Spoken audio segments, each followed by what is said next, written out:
Good afternoon, everyone. My name is Manjunath Pedakotla. I am a Chief Engineer Powertrain at Gannett Engineering. So today we'll have the following agenda. So we'll have a small introduction on what is Gannett, and we'll have instructions to follow this webinar. Basically, to answer the polls, how are we going to answer the polls? Then, how are we going to ask questions? And if you have further questions, how can you interact with the trainer as well as with Gannett? Then we'll have a full session on IC engine air systems, followed by question and answer session. Then we'll have a small sign up process of showing how to sign up with Gannett Academy. Then a small introduction on multiple courses at Gannett Academy and the options of certificates available. So let's start it. So Gannett, we established Gannett Engineering in 2016. Right now we have offices in Bangalore and Chennai. So our partner ecosystem are in US and Germany.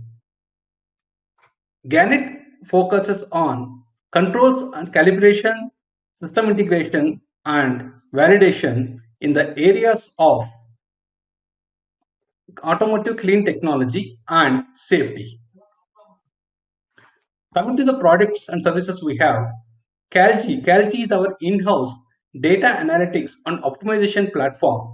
Today, this Calgy is applied for IC engines performance optimization. Coming to the Gannett Academy. Gannett Academy is also a venture of Gannett Engineering Private Limited, wherein the focus is towards creating an ecosystem which helps both the industry and academia to bridge the bridge gap using remote labs, courses, and certifications. So Raptor is our New Eagle partner in US who provides us with the ECUs and the platforms to work on creating innovations, basically taking control of ECUs and creating new algorithms. On virtual validation simulation, so we have Synopsys who supplies us with the virtual validation platforms which can help to reduce the development time of automotive development cycle a lot. Coming to our customers, on industry side, we have these following customers. On universities, we have different relationship with different universities. Like some are only for projects, some will take interns from them, and for some areas we do joint development on courses. So this is a short introduction on Gannett. Let's go to the instructions. So once the poll is released, so you will be having a pop-up on your screen which helps you to answer the questions and submit your answers. When you have any questions, on the top left of your screen you can see Q&A. Please click Q&A, and on the bottom you have a place to ask question. Please type the question here and enter ask. Then your question is visible to us. So based on the time availability, we will answer most of your questions. If time is not available to answer all your questions, please we'll send an email with the answer to you so that it helps you to answer the question. Also, if you have further questions after the session or in the middle of session, you can also send the questions to academy@ganettsolutions.com. Also, you can loop me in CC. This is my personal email ID, manjunath.pedakotla@ganettsolutions.com. Please send us email. We'll reply with the query answer. So coming to the certification courses. So the main topic of today is IC engine aid systems. So if you look at, these are the current available certificate courses at Gannett Academy, which has two ways of teaching. One is self-paced teaching and the other one is instructor-led. The self-paced course is available in our Gannett Learning Management System, wherein you can go through the course at your own speed and finish it. I will show you in the end how to do that part. So coming to IC Engine Calibration Foundation Program, today the topic which we are going to talk includes This calibration foundation program and advanced program includes set of multiple courses. You can see here the MEA01 is internal combustion engine basic concepts for engine calibration. And you have MEA02, 03 till MEA14. And you can see here the basic and advanced, where and which are the courses which apply for basic foundation program and advanced program. And today we are going to have part of MEA01 course, which is IC engine air system fundamentals. If you look at MEA01, we have engine overview for calibration, IC engine combustion optimization, IC engine fuel system fundamentals, IC engine air system fundamentals, and engine architecture. So let's quickly go to the topic of the day, which is IC engine air system fundamentals.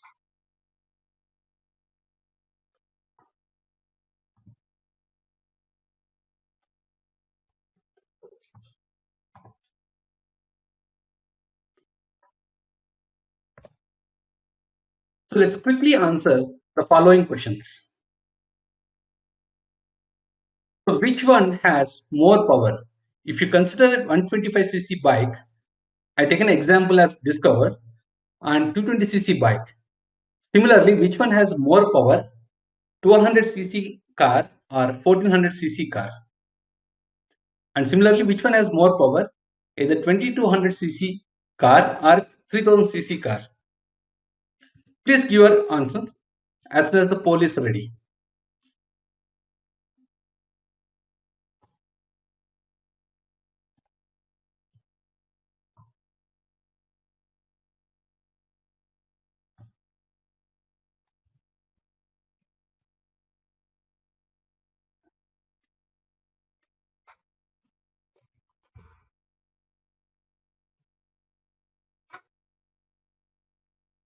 So thanks for giving the answers.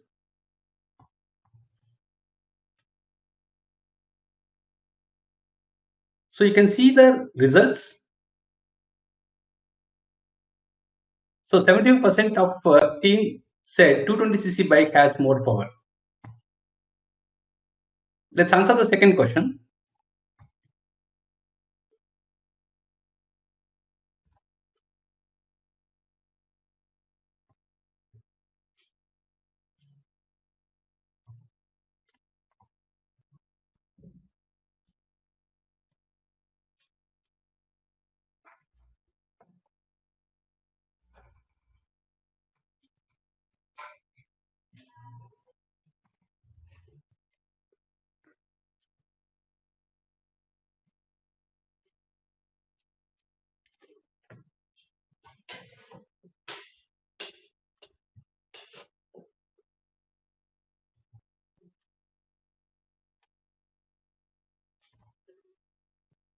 Thanks for answering the second question.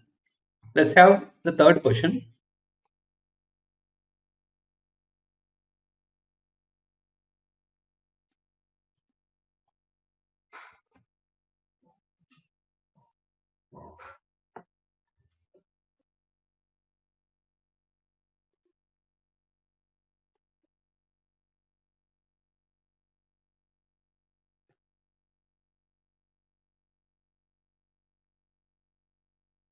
Thanks for answering the third question also. Let's go back to the presentation.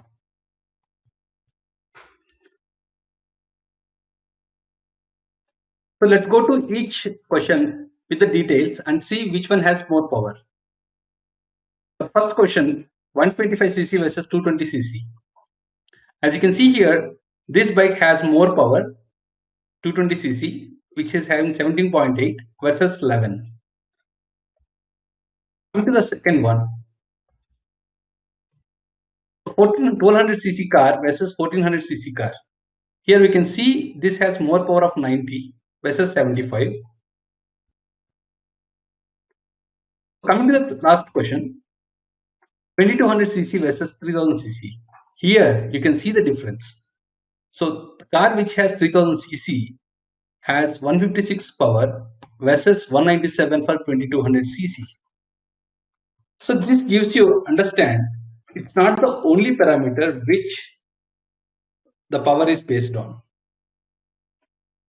So I can see most of the audience has answered rightly for the first question and rightly for the second question. But coming to the third question, as we expected, 3000 cc is supposed to have more power than 2200 cc.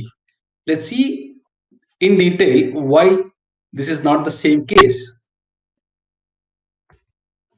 So for generating power, what is required? You need amount of air, amount of fuel, and space to accommodate both air and fuel. So when you have air and fuel, and when you have space which can accommodate both air and fuel, then we'll get power. So when you have same space, so we'll have X amount of power, assume. Then we for the X amount of power, we need X1 amount of air and X2 amount of fuel. If in the same space, if we need to put more power, then in the same space, we need to put more amount of air and more amount of fuel.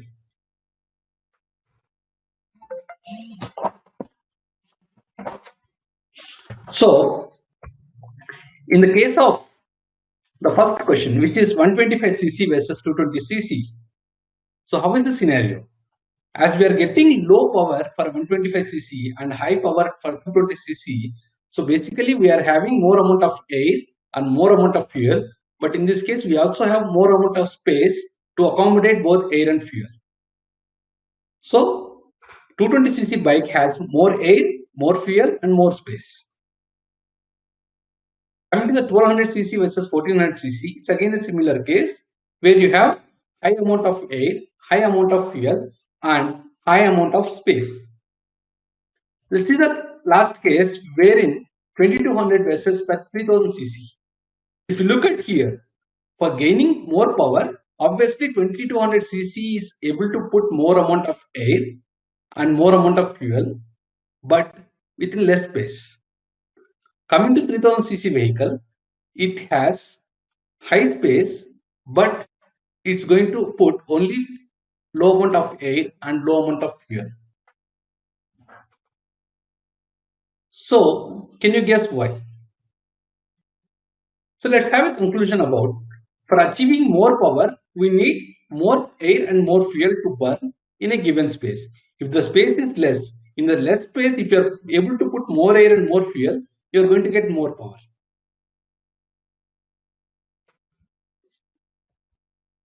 So, how to provide more fuel in a given space? So people who are familiarized with how to put more fuel in a given space, so we need to increase either the duration or the size of injector which injects the fuel. So how to provide more air in a given space? So let me put a question. How to provide more air? So can we increase temperature of the air and have more air? As we said, more air in a given space. So we are talking about more mass of air and in a given volume of quantity.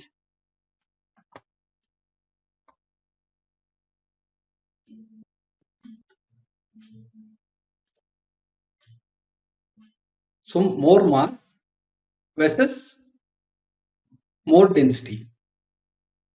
So temperature or density. You can see here 79% audience has answered increasing density is going to help a lot.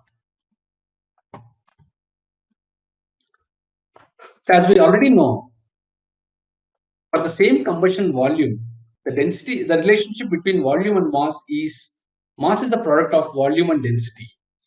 If we need more mass of volume, more mass for the same volume, we need to increase the density of air. Now let's go back to the basics of combustion in an IC engine. Fuel mixes with air and provides energy and releasing carbon dioxide and water vapor. This is going to be the ideal combustion equation, which is still ideal. But in reality, what happens? Along with CO2 and H2O, we have various emission pollutants which are going to come. So if you look at here, I mentioned CO, which is carbon monoxide, nitrogen oxides, hydrocarbons, and PM. And there are many other pollutants, but why I mentioned only these four? Because these four are the regulated emissions. There are many unregulated emissions to understand. Also here I mentioned PM. PM normally doesn't form in some of the engine technologies, which you can learn in some other courses. But to generalize it, I just mentioned here carbon monoxide, nitrogen oxides, hydrocarbons, and PM. So when we need more fuel and more air to provide more amount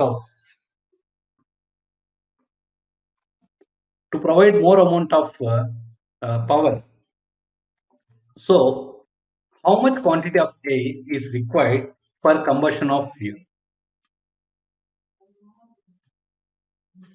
So I know you are very good at it. It's a stoichiometric air-fuel ratio. So if we have 10 milligrams of fuel and 145.5 milligrams of air in a container, will the combustion happen?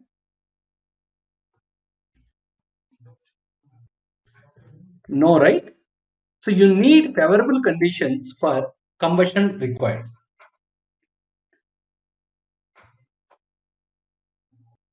So let's see what are the favorable conditions. For combustion, we need evaporated fuel and right amount of air. Then this fuel and air has to be mixing each other very well. And we need surrounding temperature meeting auto ignition temperature. Then we need a combustion propagation. So all these 5 favorable conditions has to happen to have better combustion. And also when we have better combustion, we get better power.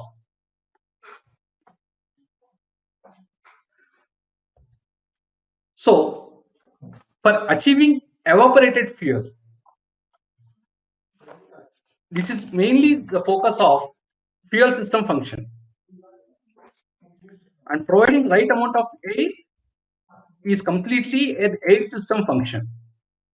Coming to the fuel and air mixing and surrounding temperature meeting auto ignition temperature and combustion propagation, these both are the functions of both fuel system and air system.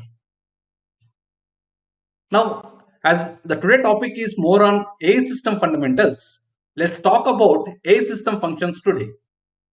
So the first favorable condition on air system is the right amount of air. So today we'll talk about right amount of air, fuel and air mixing, and surrounding temperature meeting auto ignition temperature. So let's start with right amount of air. So when we say exact amount of air, as we said earlier, how much of air is needed for X amount of fuel? It's a stoichiometric air-fuel ratio. So we call normally it as a lambda as 1. Now when we have more amount of air, we call lambda as greater than 1. Now when we have less amount of air, we call lambda is less than 1.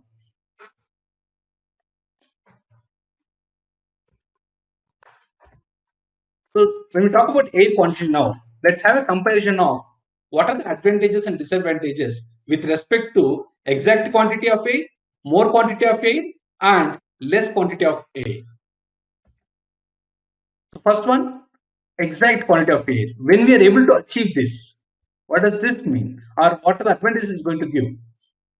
The ideal conditions to achieve. But we need right temperature control to do proper combustion. On the other side, when we have exact quantity of air, we will have a local stoichiometric air-fuel ratio, which is either lean or rich. So when we talk about what is the amount of air needed for X amount of fuel, we are talking about global stoichiometric air-fuel ratio. Means we have X amount of fuel and Y amount of air. Y means 14.55 amount of in times of fuel. So That's at a global level, complete. Now, if the complete it's not uniformly mixed, means if when air and fuel are going to mix each other, if they are uniformly mixed, you will be having complete stoichiometric ratio of same value, which is 40.55. But when there is a more air or less air at certain zones, it results in either lean or rich mixture. Sometimes too much lean, too much rich at few locations, which can lead to no combustion. When you come to more quantity of air, again, at many locations, as we said earlier, the chances of having uh, local stoichiometric airfield ratio close to stoichiometric airfield ratio is more. The disadvantage again, it leads to too much lean air at some lean fuel mixture at some point of combustion time. Coming to less quantity of air, it really doesn't have major advantages, but at many locations this is going to really doesn't help on combustion. So the focus is to see how can we achieve either exact quantity or more quantity, not less quantity of air.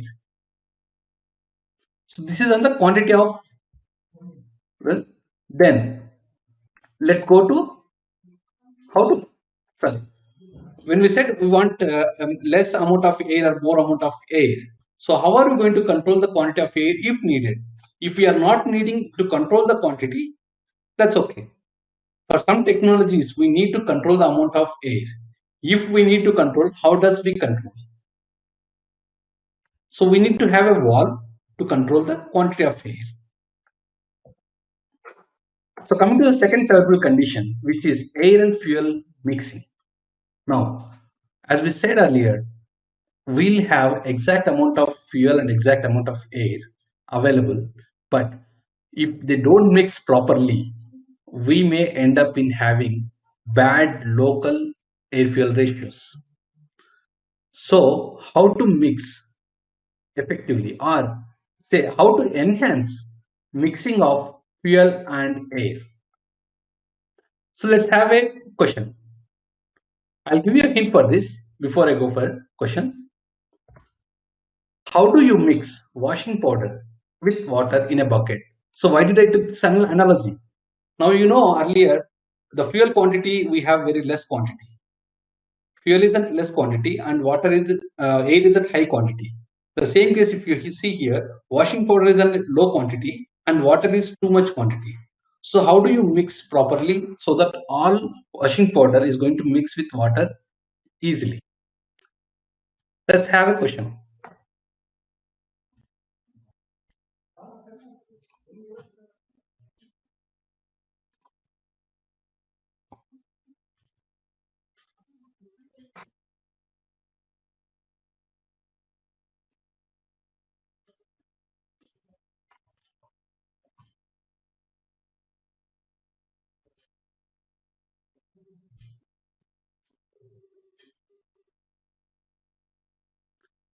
So thanks for answering the question.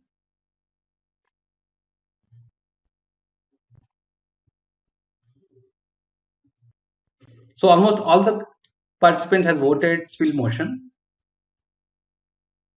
You know, swivel motion is going to help a lot. So by creating swivel motion, we can mix effectively.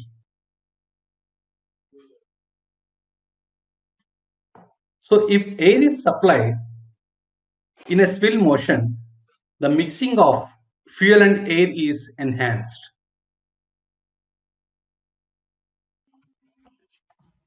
Now, can we have the same situation happening inside combustion chamber?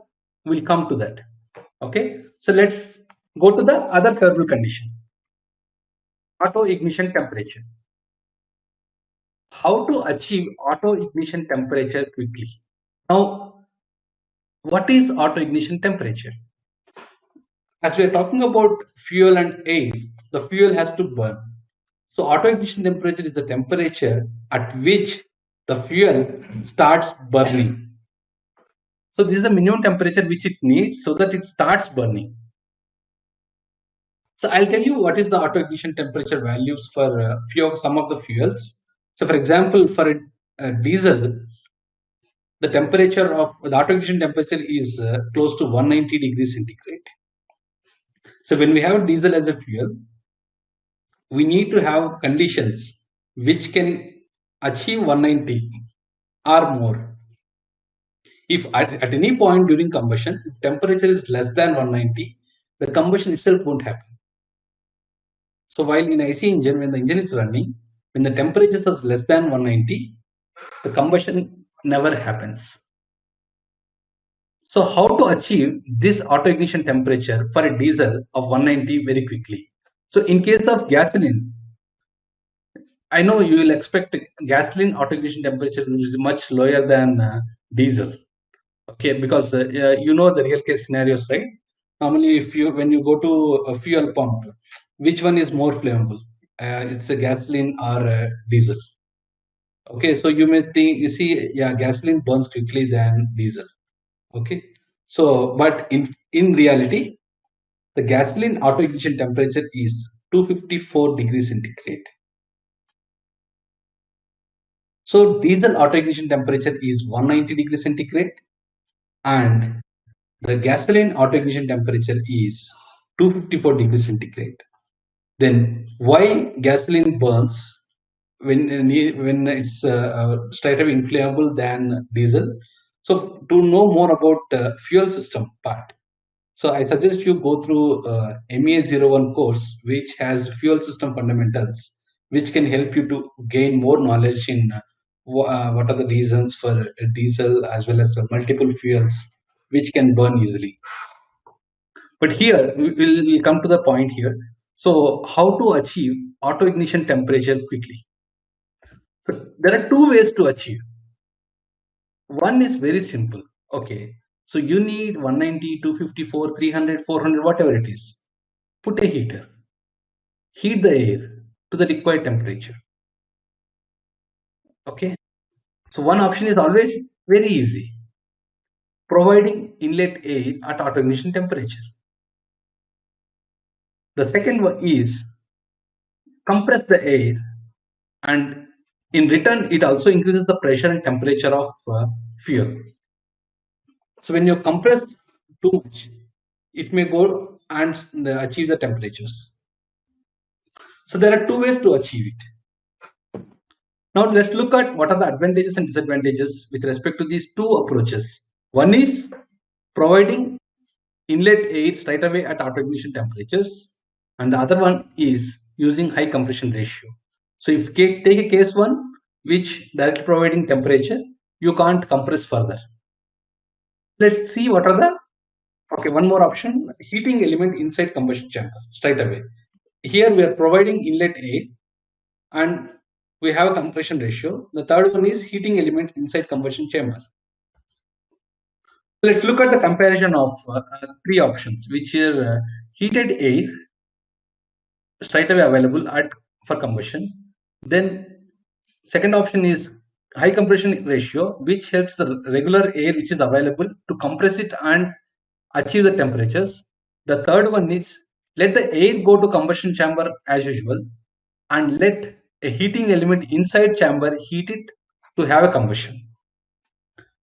So the advantages of the first option, we have obviously we have a quick combustion because the temperatures are already achieved very well, and it also has a low vibrations because there is no compression of engine, but it has very low efficiency because of low compression ratio, and we'll be having extra energy consumption for heating air. Now you can understand when an engine is running at 1000 rpm, okay, 1000 rotations per minute, for a 4-stroke engine will be having 500 power strokes, means 500 times air is going inside the cylinder and burning. So you need to make sure all these 500 times the air is heated to the right temperatures.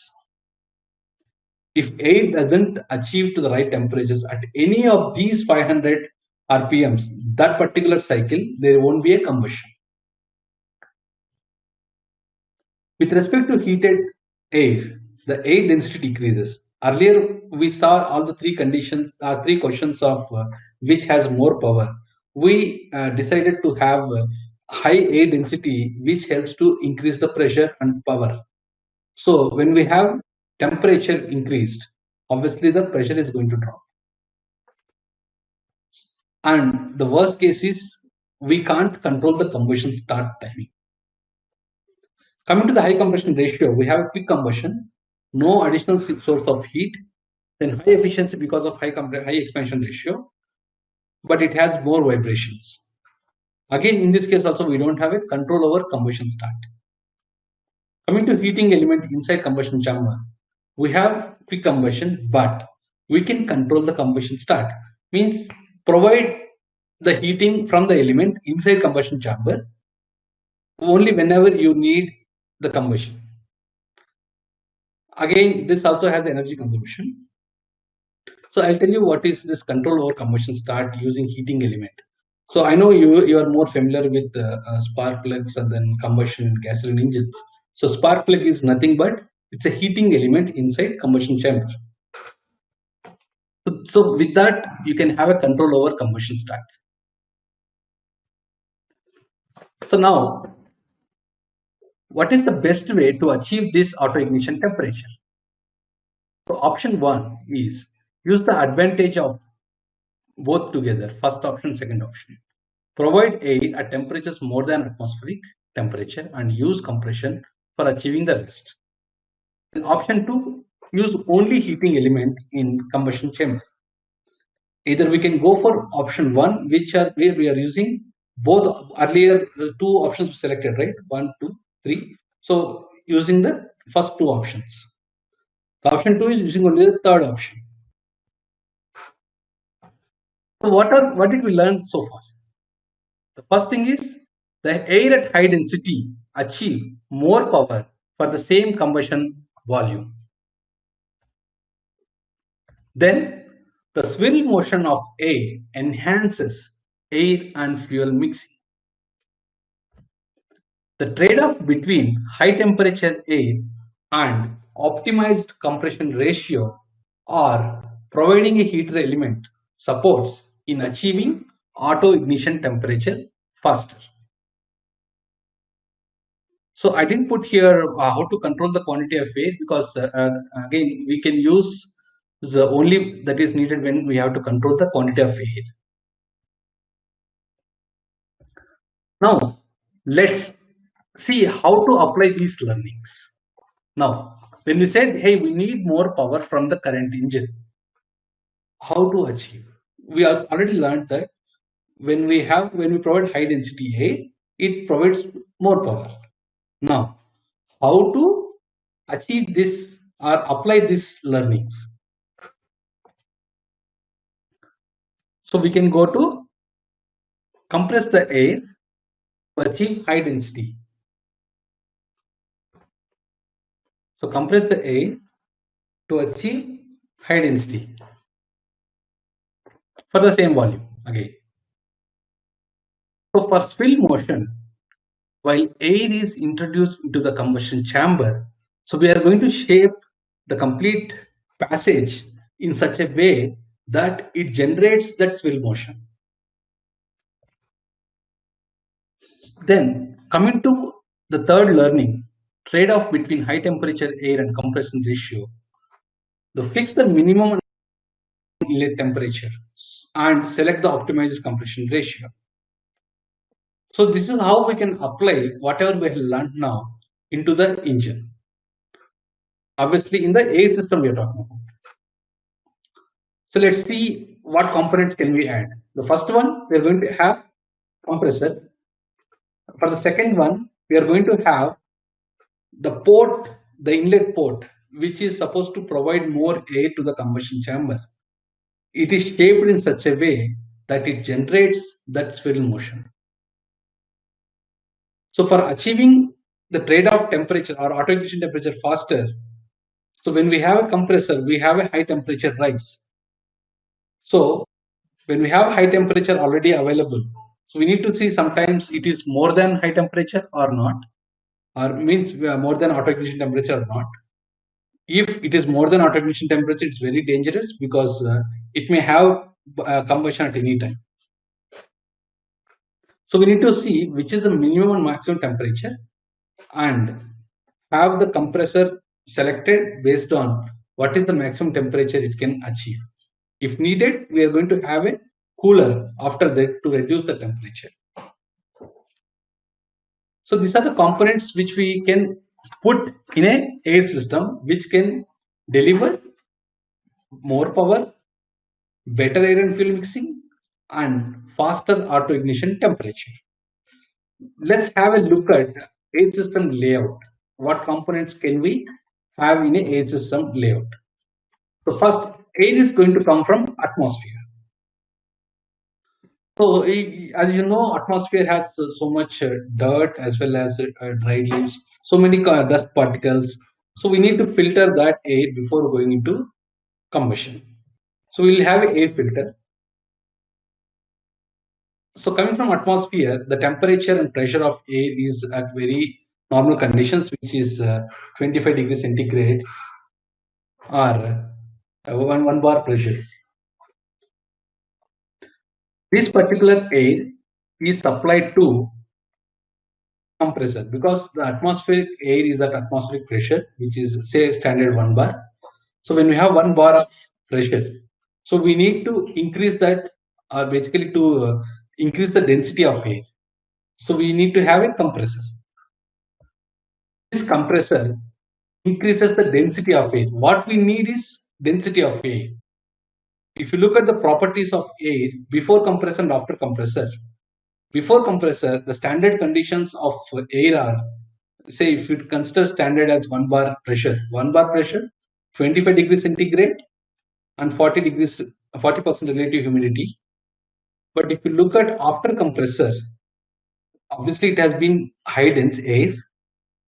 But what happened to the pressure? It went from 1 bar to, say, example 3 bar. So what happened to temperature? From 25 degrees, it may go to 200 degrees centigrade. So assume it went to 250. When it went to 250 and it is applied to a diesel engine, okay, whenever the fuel starts mixing, the auto ignition temperature is straight away available. So it can start at any time. If you take different strokes of the engine, intake stroke, compression stroke, power stroke, and exhaust stroke. So in the intake stroke for a diesel engine, we'll have air coming straight away into the combustion chamber. At the end of compression stroke, we'll have a fuel injected. So as soon as the fuel is injected into the air, the temperature is straight away available and it starts burning immediately. So this condition we need to look at because 250 degrees centigrade air availability and what happens with respect to compression stroke. This 250 degrees centigrade of temperature of air is going to be compressed.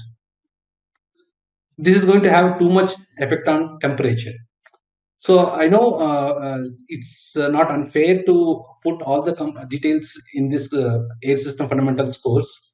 So we have what is the implications for doing that in emissions formation course, which is MEH02 coming up in next few weeks. So you can I can understand more about how this is going to affect a lot for emissions as well as the performance on temperature part.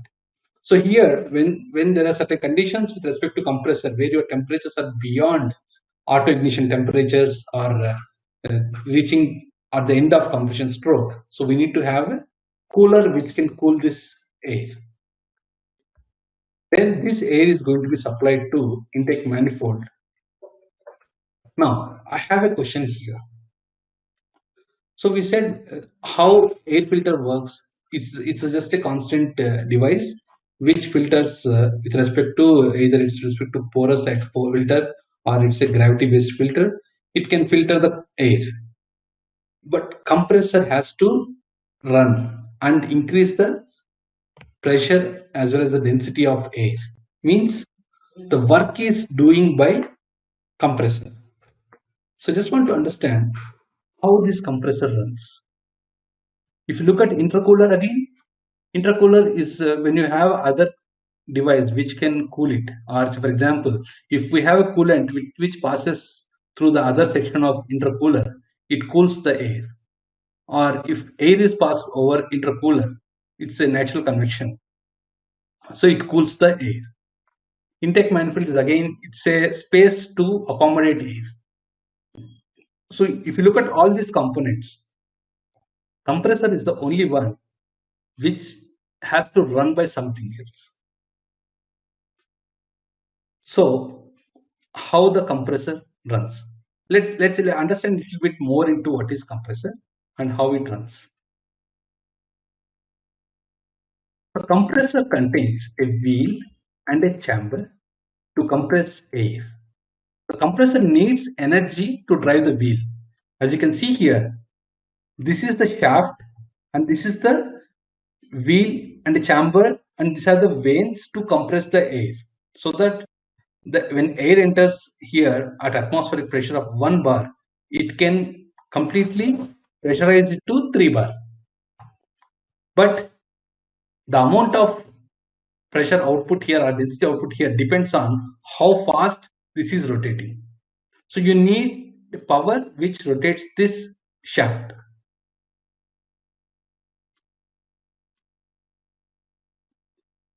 So what are the feasible sources of power for powering the compressor shaft? What are the feasible source of powering compressor? The first source is having electric motor. As you can see here, this is the vanes we talked about, and this is the air chamber we talked about. This is the inlet air passage, and this is the outlet air passage. And this particular shaft is being run by a motor. The other option is, as you need a shaft to rotate, so can we link that shaft to any other rotating component in an engine? When I said any other rotating component, it can be a crankshaft, it can be a camshaft, or it can be any wheel which is running, or it can be a flywheel. Anywhere, can we take power from the same engine and drive this wheel? So that is normally called as a supercharger, where the shaft is linked to some drive, linked to some of the engine device. Then we have, as we said, we have wheel. So this technology is, see, this is the air inlet and this is the air coming out, right? So you have the shaft here. So this shaft is run by the parallelly, it's a opposite to compressor, which is we call as a turbine. So have a turbine and force the air which is coming as an exhaust system into this turbine, and let this turbine run another wheel which is connected in the turbine, where the compressor and turbine shaft are linked together. So when we have this link, so as the exhaust air coming here pushes this wheel and rotates it, so that the shaft linked to compressor also rotates and the compressor rotates. So this is by using of exhaust gas energy. So this is called as a turbocharger. Let's see the advantages and disadvantages of multiple ways of powering compressor. Coming to the electric motor, it's very easy to install. So you can place it at any place in the whole total engine bay, and it's a low weight, but it consumes power, and it's very high cost. It also has to be controlled. Coming to the supercharger, this is highly effective at high speeds. Again, it's low cost compared to electric motor. It also consumes engine power, and it's low efficiency at very low speeds. Coming to the turbocharger, this consumes exhaust energy. Again, it's low cost. It's a high efficiency at low speeds. And the disadvantages are it's a low efficiency at high speeds. So each one has advantage and disadvantage. It can be applied in any conditions. So I have a question here. can we install all the above compressors in a single vehicle?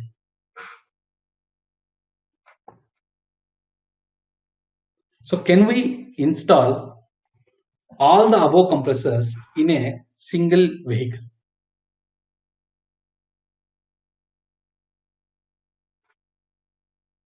So it's the option. Say for example, you have all the three components. Now you just need to just install at any place and route it accordingly in a single vehicle.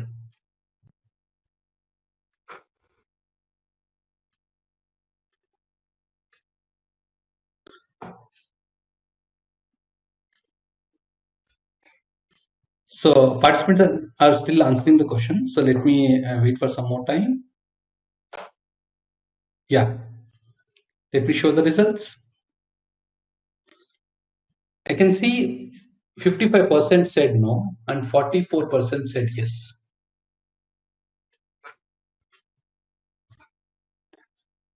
So can we install all the above compressors in a single vehicle? Firstly, yes, we can install all the three compressors in a single vehicle. We can install, but is it useful? Let's look at when we install both supercharger and turbocharger. As you said earlier, supercharger is very good at high speeds and turbocharger is very good at low speeds. So when we have the complete of speed engine speed operation range is useful using turbocharger and supercharger. So why do we need electric compressor? Or take the other way around. When we have electric compressor which can help in all the conditions, why do you need both supercharger and turbocharger? So we can install all the three compressors in a single vehicle, but it's not going to be beneficial to have all the three. Based on the capacity of each, we can have that installed. But if you look at again, we need to see which one is beneficial at which operating zone of engine. When we have a clear segregation of what all going to help, then obviously we can have all these three compressors installed in a single vehicle. So in a real case scenario, you can have a look at this vehicle, Volkswagen Golf, 1.4 liter TSI 125 kilowatts engine, which has all the like both supercharger and turbocharger installed. It's not like it's not going to be helpful. We can install all the three. Depends on the usage requirement. We need to look for it. So let's also have a comparison of what is supercharger and turbocharger a little bit. As I mentioned about, supercharger is about this compressor taking power from any of this rotating part in the engine. Coming to the turbocharger, it's the exhaust gas which is going to help. So we learned a little bit about compressor and how we can power it. Let's have a look at components of air system. So once we have air coming available at intake manifold, now this has to go to combustion chamber. As we already understood with the second learnings, swivel port. Having a swivel motion or shape the port shape in such a way that the swivel motion can be generated can help a lot. After the combustion, the air comes out and it goes to exhaust manifold. Now, when we have compressor which is run by turbocharger, so this exhaust is going to be powered using the exhaust gas. So let's look at what is the best way to power the compressor. What is the most popular way of powering the compressor?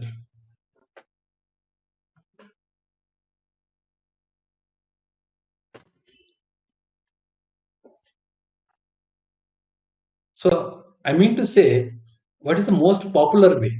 You can see most of the vehicles running in market, right? So which way of powering the compressor they are already opted for? It doesn't mean the other options are not bad. Okay, it's only about which are going to be more useful in different segment of vehicles. So I can see 87% said turbocharger and 12% said supercharger. So as turbochargers use waste exhaust energy, they found more application in automobiles than superchargers. But in case of race vehicles, the superchargers are preferred than turbochargers.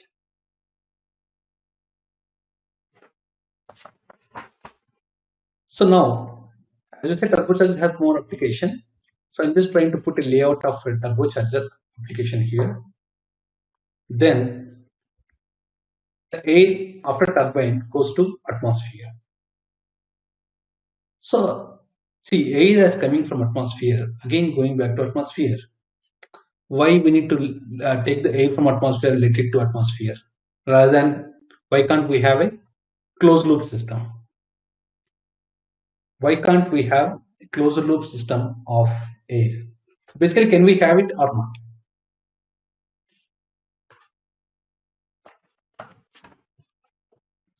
So can we have closed loop air system or not?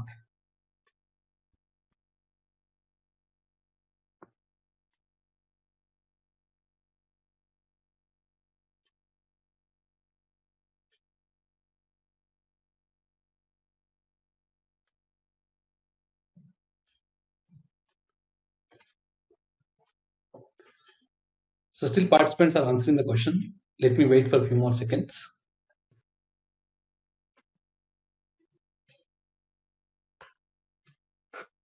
I can see 64% said yes and 34% said no. So let's have a look at why can't we have closed loop system of air? Basically combustion. We talked about combustion, right? Fuel and air has to mix each other. When we said fuel and air has to mix each other, we said fuel has to mix with oxygen in the air. So combustion needs oxygen in the air. And when we said engine is running at 1000 rpm, for a 4-stroke engine we have 500 combustion strokes. Means 500 times air and fuel is going to mix. When first time, assume we have a closed loop system. Assume for the first time when we have oxygen and fuel mix each other, then in the first cycle, some of the oxygen is being consumed. Some of the oxygen is being consumed by fuel during combustion. When this happens, the oxygen quantity diminished in exhaust gas.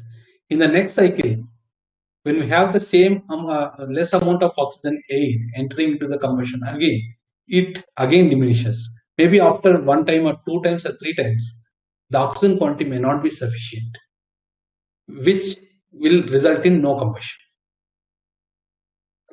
So if the air system works in closed loop, the combustion cannot happen continuously due to the unavailability of required oxygen content.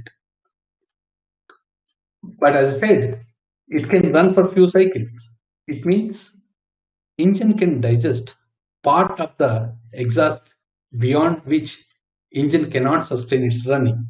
So we can supply part of the exhaust and the rest fresh air at any operating point.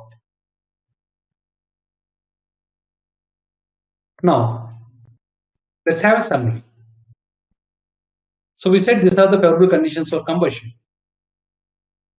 For right amount of air means we need right quantity of air and right density of air. For quantity of air, we'll be using throttle. For density of air, we'll be using compressor. Coming to the fuel and air mixing, we'll be using swirl motion. For the auto ignition temperature, again, it's either a heating element or a compression ratio. The heating element is through spark plug or heated air, and the compression ratio basically it's more using the compression of compression during compression stroke of piston. Coming to the combustion propagation, As I said, we'll be talking more on rate amount of air, fuel mixing, and automation temperature. Let me give very few details about combustion propagation. When combustion starts, so when the remaining part of fuel has to burn, basically again it has to be mixed with air and it has to burn. Obviously, when the combustion started, the temperatures are beyond 1000 degrees centigrade or 1500 degrees centigrade or 2000 degrees centigrade.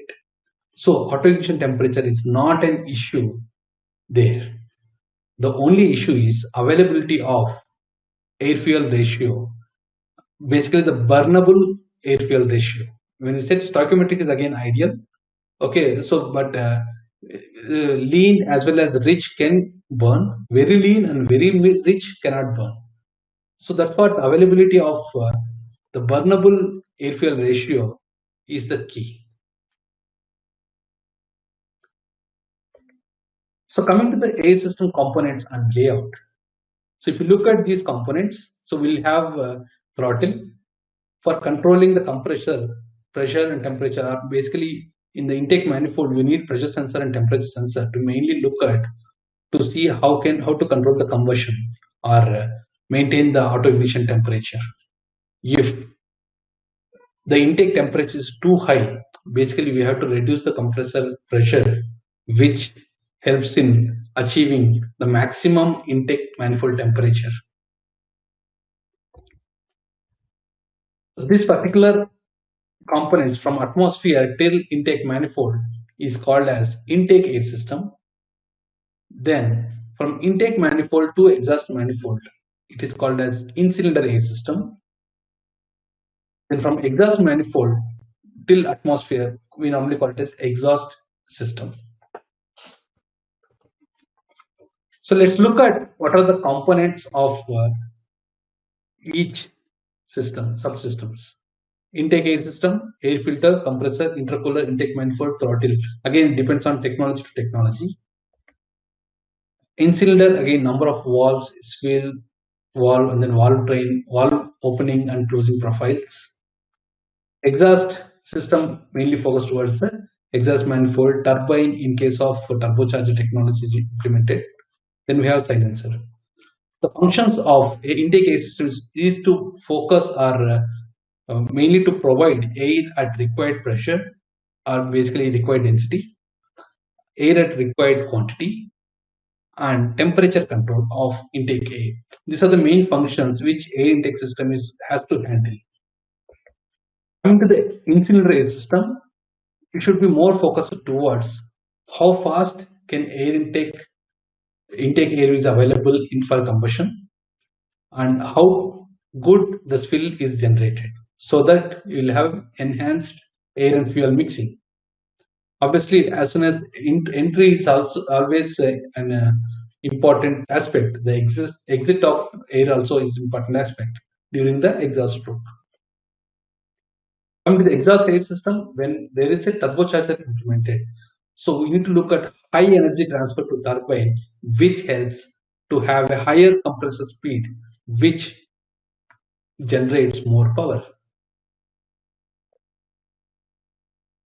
We have a silencer in the exhaust system, which helps to reduce the noise of things. So with this, we finish the air system fundamentals, which helps you to understand different layouts and different components in an IC engine.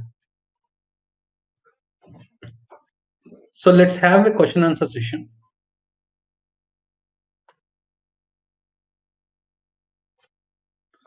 So if any questions are there, can you please ask in a QA section?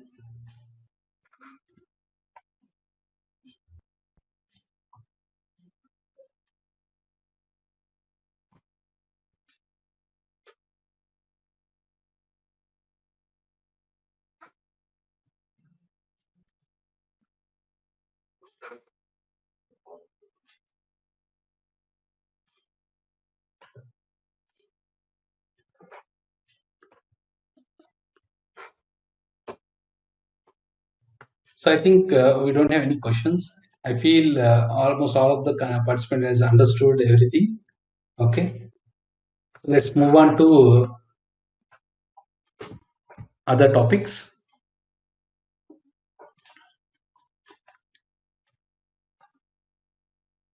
Yeah, we got some few questions.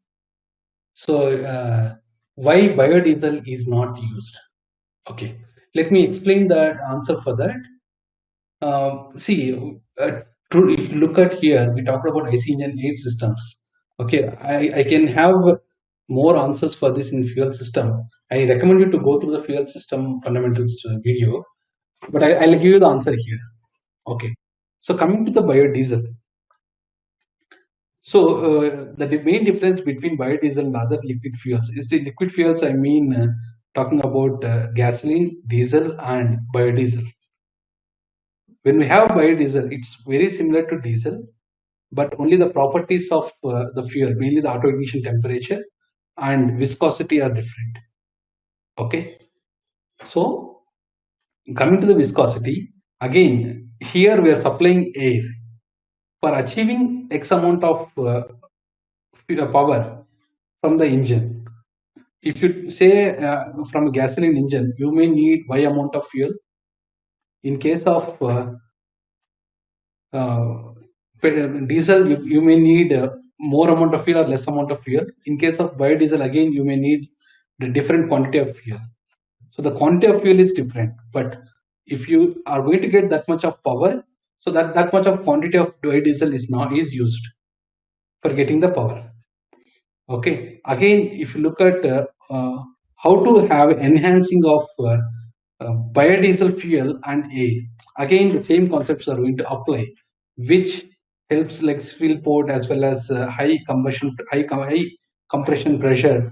Okay, are they are going to help the enhancing of mixing of air and biodiesel fuel. So I can connect with you to explain about more on fuel system part straight away. Okay. So another question is that electric driven superchargers available in market? Yes, it is available. I can, the picture which I shown you is straight away from a, vehicle program. Okay, it's straight away available, but very few companies have gone to the electric charger. Okay, but again, it is available. Okay, so let me electric driven supercharger. So, okay. Sorry, I interrupted your question a bit wrong. So you're talking about electric driven supercharger. So superchargers are available in the market. Okay, and electric chargers are also available. When we talk about superchargers means it takes the power from any engine element, right? Okay, it's electronically controlled supercharger. When do you want to take power, or what is the speed of supercharger to take? Okay, again, they're already available in the market in most race cars. So thanks for questions. Let me go to the sign up process. So for signing up with Gannett Academy, please visit our website gannettacademy.ganettsolutions.com. Go to login page. Let me straight away show you the demo rather than showing you things. Go to academy.ganettsolutions.com. Okay, let me go to home page. academy.ganettsolutions.com. Go to login page. In the login page, you will see the login details, and okay, as I already logged in, it straight away went to my login. So let me log out and try to log in again. So you can see the place where you can enter the login details. But when you are first time trying to register, this is the option you need to choose. Hit register, and you enter your basic details of username, email ID, and register. Once you register, you will get an email to your email ID with the activation link. When you click the link, your account is activated. So you can come to Gannett Academy and put your username and login details, and you can enter Gannett Academy. So let me go back to my login.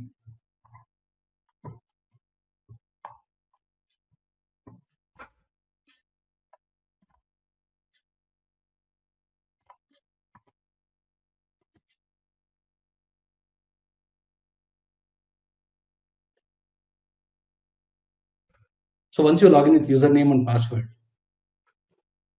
so you can go to your account. So this is a regular sign up process. I recommend you, or I recommend all of you to have the sign up from Gannett, which helps you to go through the courses available and then also look at for new courses which will be continuously updating. So coming to the course access. So we have multiple types of courses. So one is self-paced course, which is normally focused towards based on your time availability. You can go through the course, and these are all the instructor videos, which has been already explained how to solve problems. Or sometimes they explain the theory part as well as the practical part. So you can follow the videos and finish the course. At the end of course, so you will be having quizzes at each sections. So please finish the quizzes. Once you finish all the quizzes, you can have certificate of completion of the course and you get a Gannett certificate. And for some of the courses, we have ASDC certified ASDC certificates wherein you need to take some exam. Once you take some exam, you will get the Skill India certificate also. The other mode is in online instructor led, which we are having few more courses. I'll explain you what are the different courses available in instructor led right now and in self-paced right now. And on premises is most towards uh, availability at either university or at industry. The advantages of Gannett Academy courses. Courses are created by industry experts over 15 plus years. The courses are focused to bridge the gap between industry and academia. These courses are focused to solve the current and future challenges of automotive industry. And the remote labs which we are providing with some of the courses, like as I said, some of the courses will have remote labs access. Means for doing part of the work, you need high cost softwares and tools and hardware, which will be providing you through remote access. Basically, we'll be giving access to the remote computers which with all the hardware connected, and you can work it like you're working straight away in the lab. The remote labs with expert guidance. So we'll be providing guidance also for you, which can help you to learn a lot on hands-on experience. This also advantage to solve real-world problems and also learn industry tools application. So as I mentioned, I'll talk about few courses. So I'll also go through Gannett Academy website and show you this particular course and how to take it. Okay, this particular course, numerical methods of modeling and optimization of IC engines. This is available in self-paced and instructor-led online. For instructor-led online, this is going to be an evening program and weekend program, which will be releasing the schedule in few days. We'll be sending you all the details over email. And the particular instructor-led program has a duration of 8 weeks. Again, as I mentioned, not every day, probably in a week, we'll be having 4 to 5 hours of class. And for 8 hours, you will be following the instructor on the course part, and also you'll be having assignments to finish. So once you finish this course, you will be having a Gannett certificate, as well as once you have this particular course also has been involved with the ASDC, which helps you to get your Skill India certificate. Coming to the eligibility criteria. So all the graduation, post-graduation students in mech and automobile engineering can have most use of it. And also the engineers who are focused to solve the current challenges on IC engine calibrations, it can help a lot for you. And coming to the research and scholars and PhD candidates, this also can help you a lot. When we have a self-paced, as I said, this has both modes, self-paced and instructor-led online mode. So self-paced mode, don't worry, your queries will be answered through email connect with the trainer for questions. And on every first Saturday of the month, we'll have an interactive session from trainer on especially for queries. So this course has been developed to solve IC engine testing and optimization time of IC engines. This is the biggest challenge all the companies are being facing. So we had used Python for this. So for instructor-led online course, you can email us at academy@guidanceSolutions.com to register. So coming to the other course which I'm talking about, so it's a combustion and performance engineer foundation program. This is available only on instructor-led mode. Again, this is again evening program and weekend program. Both programs are available. The total duration is 11 weeks. This course is developed to gain conceptual knowledge. Today, as I already mentioned you, right, this 8 system fundamentals is one part of the total program. So you already understood. So this course is completely to provide conceptual knowledge of IC engines and its related technologies. The candidates attended this course able to create new ideas to develop innovative technologies for IC engines. This is again a use case for us. Like when till now we had this one on instructor on premises it only. We didn't had it online as well as self-paced. So self-paced is going to come in a few months, but we have instructor-led online available now. Earlier we used to use it only for teaching industry companies at their campus, and we had seen the feedback of able to create more technologies which can help for their IC engine optimization. So let me show this both courses in Gannett Academy website.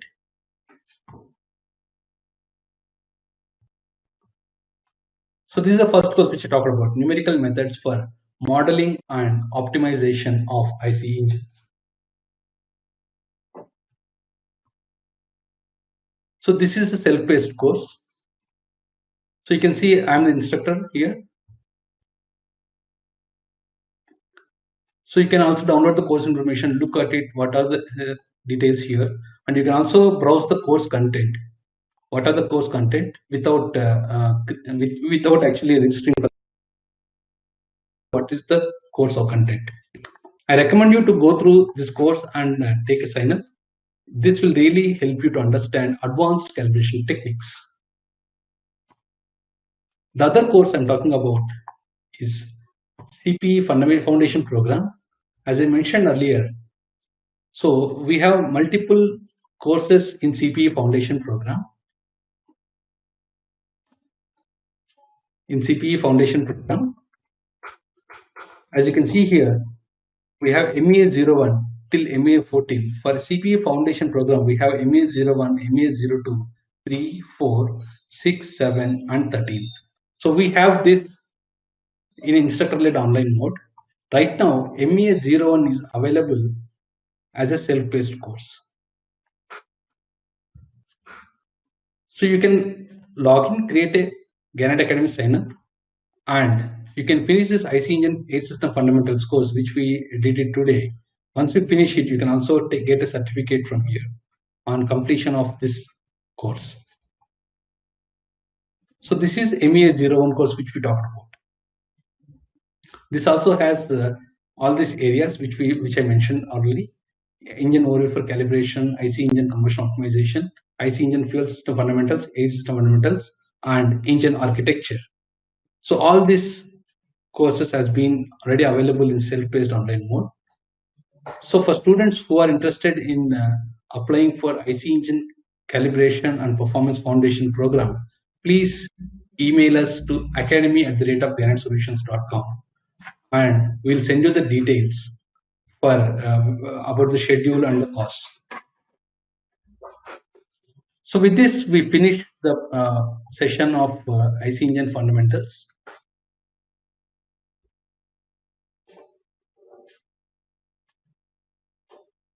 So thanks for all of you for joining for this course. So for any questions, please email me or email academy@guidanceSolutions. So let me also show you some other courses. So if you look at here, so we have these particular courses available in instructor online mode. So you can see all these courses have been available. I also recommend you for this Automotive Control Systems Foundation program, which will really help you on the controls part. Let me go to the part. So this automotive controls course is going to start in January. So if you look at, you can also browse through this content, which helps you to go through what is automotive controls system and model based development. So along with this particular course, you will be also getting remote labs, which will be having all the hardware and software of the computers. So we'll get the access, and you can also straight away work with the real hardware, which are really going to use for in the real vehicles.